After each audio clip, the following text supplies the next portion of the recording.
匯報嘅次序咧就係跟你哋嘅 team number。個形式咧就係唔限嘅，咁當然越精彩就越好啦。你唔好將你哋嘅評判個個瞌晒眼瞓，你裏邊啲嘢幾好好。咁總共有15分鐘，呢15分鐘有10分鐘咧就係你哋嘅口頭匯報，然後就有5分鐘係要答評判問你嘅嘢。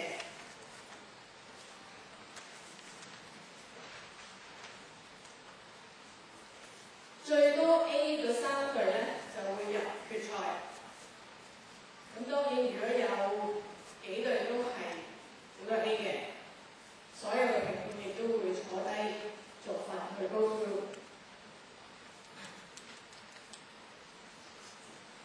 入決賽嘅名單亦都係會喺網上面公佈，喺頭先嗰個網站7月3號咧就會出嚟㗎啦。咁然後7月17號咧，你有2個禮拜嘅時間去準備呢個決賽。講一講頭先準決賽嗰度。嗱，你交咗嗰個計劃書咧，有時你可能交咗之後，你會覺得好似漏咗少少嘢，好似爭咗少少嘢，有啲嘢唔係好清晰。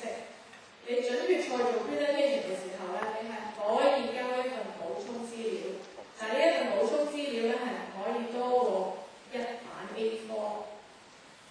字體咧，我哋就全部冇限你要幾多，但係你越細，啲評判嘅年紀咧唔係好似你哋咁細，佢睇唔到咧係一樣着數嘅。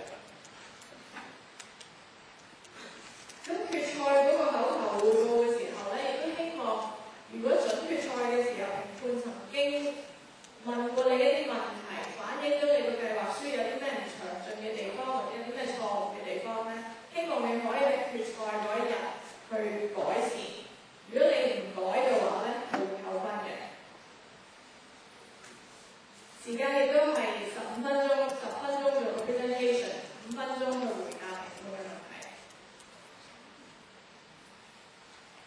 閉門會議之後咧，就會揀冠亞季軍啦。好啦，呢一個咧就係戲肉嘅評審嘅準則，大致上咧就係有6個，咁但係唔係每一個環節咧都會睇晒呢6個嘅。主題、概念、原創性同埋創意、內容效益、文字組織同埋展述，咁呢一啲就係 presentation 啦。口頭匯報同埋演繹，因為準決賽同埋決賽先至會用呢個方式，所以你淨係準決賽同決賽先至會用。評判嘅題目亦都係準決賽同埋決賽嘅前後先至會有。裏面咧就有好多字，我亦都唔想你哋聽我講咁多，我亦都唔想講咁多，咁所以你哋慢慢自己翻去消化一下。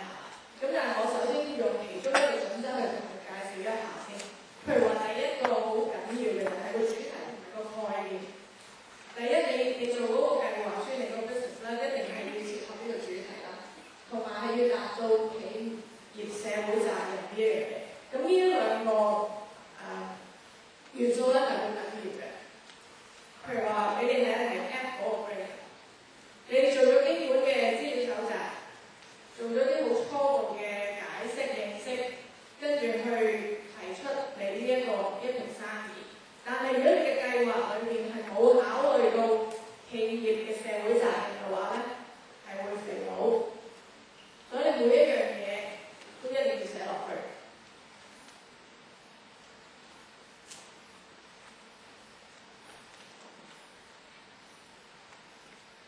好啦，而家我哋跳去匯報嗰度啦。匯報裏面咧，我哋唔單止係睇你點樣帶出嚟呢一個生意，帶出嚟嘅裏面嘅元素。喺個 presentation 裏面咧，你都要有少少創意，點樣可以好精彩地介紹你呢盤生意。咁因為係一個口頭匯報嘅方式，所以你嘅發音啊、咬字啊，都要比較標準少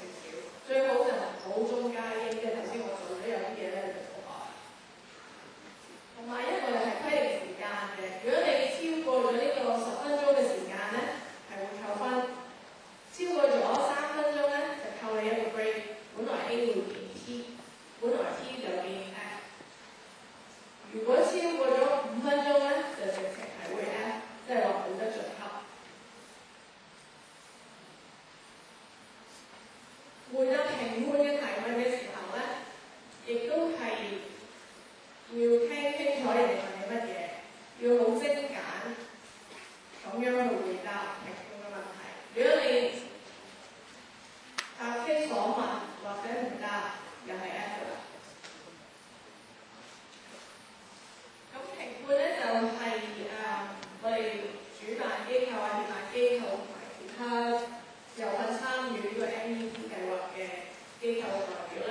初賽係有5位，準決賽咧就會有3個咧5位，總之係會一個單數嘅。決賽亦都係3至5位。咁準決賽同埋決賽嘅評判係唔同人嚟嘅，但係準決賽評判嘅評語咧係會交俾決賽嗰啲評判